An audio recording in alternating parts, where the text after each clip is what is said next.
When we think about 9/11, September 11th, we usually think of this day as a day of tragedy and terror. It's a day that's seared into our memory, seared into the memory of our country. Other generations have their Pearl Harbor or JFK moment. In this moment, my generation suddenly had one of those moments as well. A moment where, whenever you bring this up, the question is, where are you? Where are you when you heard the news? 9/11 changed the way that we travel. It changed our vocabulary, and it changed the way that we interact with people, the way we look at people and view people. It also changed our country's presence in the world. We think of 9/11 and we think of a day of severe heartbreak. It also was a day of supreme hospitality. When 9/11 happened, the United States shut down airspace to try and figure out what in the world was going on and to try to keep as many people as safe as possible. And on a day when a plane was seen as a weapon, the people of Gander, Newfoundland in Canada saw planes and welcomed them. They welcomed 38 civilian planes and 4 military planes to Gander International Airport. This is a town of no more than 10,000 people, pretty small, and they welcomed 7,000 passengers from 100 different countries into their town and surrounding community. Schools and community rooms, churches and homes were opened up to accommodate all these visitors, because of course there weren't going to be enough hotel rooms in a town that small. There were bus drivers who had been picketing for one reason or another, and they dropped their protest in order to transport guests all around to get them where they needed to go in this small town. And every business in town and surrounding area went into overdrive to help care for and provide for these unexpected visitors, for these unexpected guests. And this went on for 6 days that this town took care of people. In this town, they even provided for 17 dogs and cats that were on the planes as well, and, interestingly enough, 2 chimpanzees who were being transported to a different zoo. The people of Gander opened up their homes, opened up their businesses, and offered hospitality without hesitation. In our story, our Bible story from today, we also see Abraham offering radical hospitality without hesitation. There's this Three's Company, these 3 men that show up in the middle of the day, in the heat of the day. Abraham was likely taking a little break, taking a siesta under a tree. Maybe he didn't see them coming, or maybe because we're told they were divine, maybe they just kind of snuck up on him. But however it happened, Abraham sees these 3 visitors, sees 3 men, and he jumps up to greet them and to welcome them. Of course, in those days there were no hotels. There wasn't any fast food. You wouldn't just stop at a gas station and go in and use the restroom and grab some food or something like that. You were dependent on the hospitality of those who you would encounter on your travels. Can you imagine someone coming up and knocking on your door and you saying, "Oh yeah, oh you're traveling? Oh that's great, come on in here, use my bathroom, here's the remote for the TV, take the good spot on the couch or in the recliner, and stay, I'll make you a little snack," and then you just prepare this giant spontaneous barbecue. That's kind of what happened in this moment. Abraham's culture, in that Near Eastern culture, hospitality was part of their culture, part of the way they live. It was expected and encouraged. And so Abraham treats these visitors like honored guests, and he gets water for their feet. In the summer now, some people are wearing more sandals, flip-flops. Just imagine how dirty and gross your feet feel at the end of a summer day walking around in sandals. But these travelers in that day would have been walking around in dusty conditions and with their sandals and feet, so that getting water to wash their feet would have been just felt so good. And Abraham says, come, rest under this tree. They were journeying out in the middle part of the day. The sun would have been hot. Again, imagine now that we're in summer, we've had some really hot days. Imagine walking around in Wakefield at 2 p.m. It would be kind of nice to get somewhere and to have someone say, here, take a load off, take a rest, cool down here under this tree. And Abraham also offers them food. What he tells them there is, he says, let me get you a bit of food, just a little morsel of bread, is how he said it. But then he rose and runs off and quickly prepares a feast. It's almost as if he's tripping over himself, trying to go tell Sarah to make bread and tell a servant to find a calf and to get everything ready, just hurrying and rushing and tripping over himself to prepare this feast for these special guests. He tells Sarah to make some bread. Would probably have been more like a pita bread than a loaf of Wonder Bread. But he tells her to grab the finest flour, the best flour. And the amount that it says 3 seahs, some estimates say that's 7 to 10 quarts. Others say that's 36 pounds of flour. Either way, an extravagant amount, more than 3 guests would need to kind of prepare this feast and to just make them feel so welcome. And he also grabs curds and milk, and he runs out and he tells a servant to find a calf and to prepare a calf so that they would have something to eat. Now, I know here in Nebraska that someone is going to know more about the dimensions of a calf or cattle to me. So, I mean, how big are we talking here, Merlin? Big. Even a calf, big. More than adequate to feed 3 people? Would you have 30 to 40 people, okay? So 10 times as much as you would really need. Thank you for that.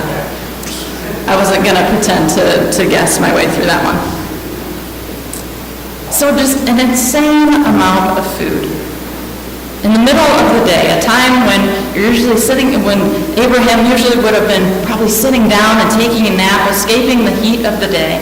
And these visitors come, and he throws himself and his family and his people into this hustled preparation for this impromptu feast with strangers.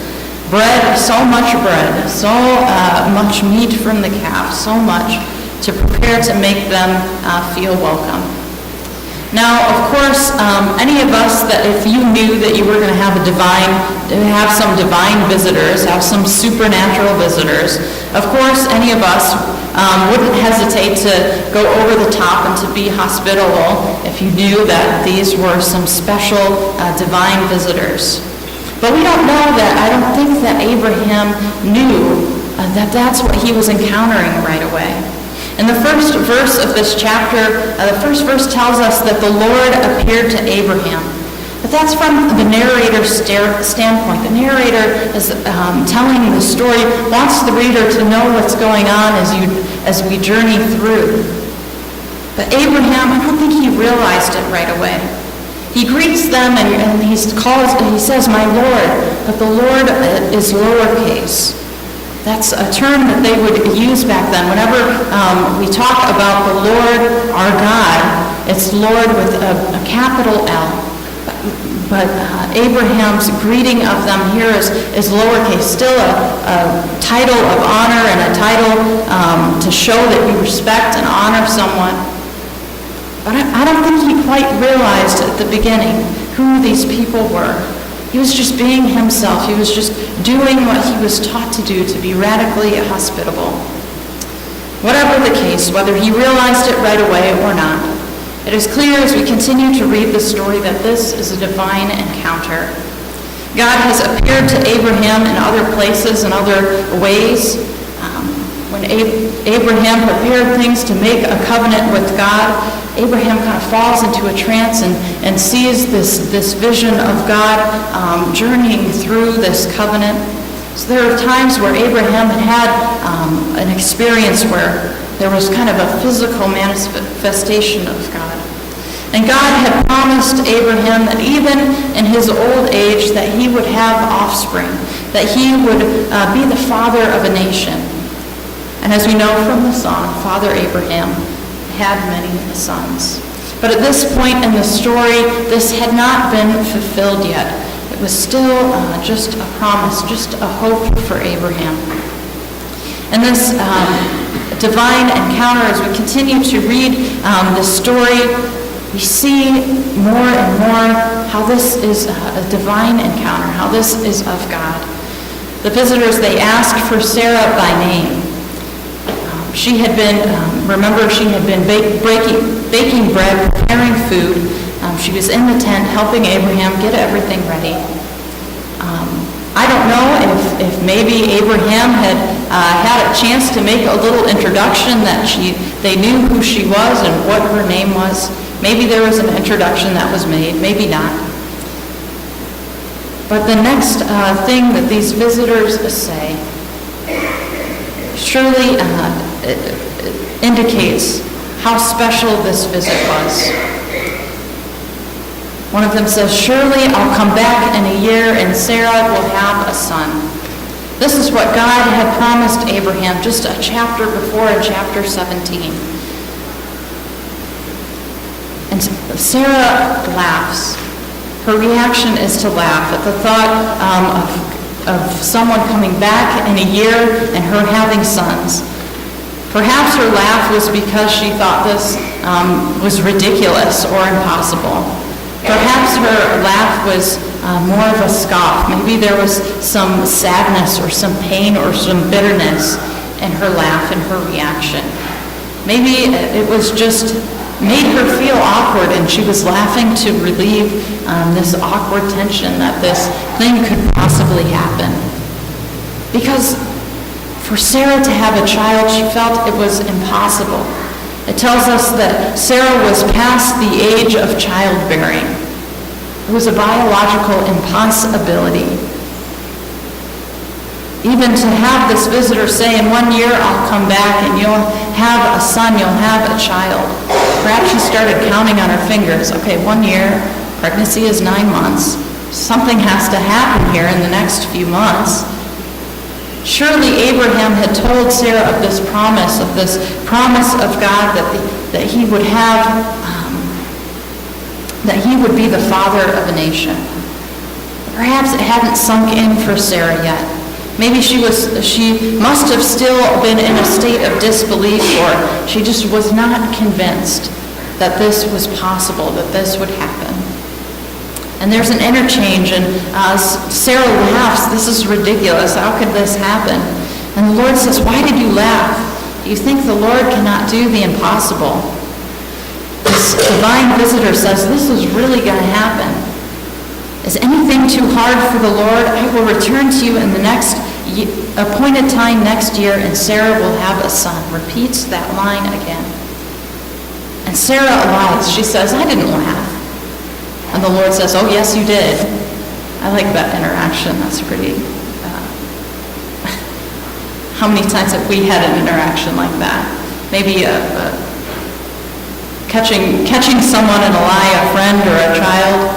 "Oh, I saw you do that." "Oh, no, I didn't." "Yeah, I just saw you." That's what's going on here. Why would she lie to God? It's easy for us to read this and say, "Oh, Sarah, why would you do that?" But we do stuff like this all the time, too. And now, as Paul Harvey would always say, the rest of the story. It is true, Sarah really does have a son. Even when it was thought to be biologically impossible. She and Abraham, very old, and yet she has a son. And they named their son Isaac, which means he laughs. Can you imagine if children were named by how the parents reacted when they found out they were going to have a child? He laughs. Isaac goes on to have two sons of his own, Jacob and Esau. Jacob goes on to have the 12, what becomes known as the 12 tribes of Israel. Think of Joseph in the amazing Technicolor Dreamcoat. Reuben, Simeon, Levi, Judah, Dan, Naphtali, Gad, Asher, Issachar, Zebulun, Joseph, Benjamin. And on and on and on, and the generations continue to have more generations and more generations. And Abraham literally becomes the father of a great nation. But as I was talking with the kids this morning too, it goes beyond that. In Galatians, Paul says, "So in Jesus Christ you are all children of God through faith. For all of you who were baptized into Christ have clothed yourself with Christ. There is neither Jew nor Gentile, neither slave nor free, nor is there male or female, for you are all one in Jesus Christ. If you belong to Christ, then you are Abraham's seed and heirs according to the promise." As we read this story today, so many years and generations later, as we read the story and think about how can we replicate Abraham's hospitality, his hospitality without hesitation. Sure, we live in a different culture and a different time, but is there some sort of expression or expectation that we can show this radical hospitality? That we can welcome people, welcome strangers like family, not only into our lives and into the things that we're doing, but also to welcome people into the family of God with radical provision and radical care. When we want to be like Sarah and laugh or scoff or kind of blow off the promises of God because they seem too impossible, we can remember the story and remember the words. Is anything too impossible for the Lord? Certainly not. As Abraham and Sarah entertained these divine visitors, this three's company of divine visitors, soon, a year later, they were three's company too. It was Abraham and Sarah and Isaac. A God who can take Sarah from menopause to motherhood. A God who can take Abraham from no children to a nation. Surely a God who can do all of those things will also keep his promises to us. Let's pray. Lord, we thank you again for this Sabbath, for this day to worship and rest and play, for a chance to reflect on your word, to reflect on your story and your promises to us. Lord, we ask that you would help us to display radical hospitality, that we would find a way in our own culture and time to make people feel welcomed and loved and celebrated. Lord, we also pray that you would help us to trust in your promises and to help us believe that nothing is impossible for you. Lord, help us as we listen and grow in your word, but listen for those promises that you have given us, and to display faith just as Abraham and Sarah did. Lord, all these things we ask in your name.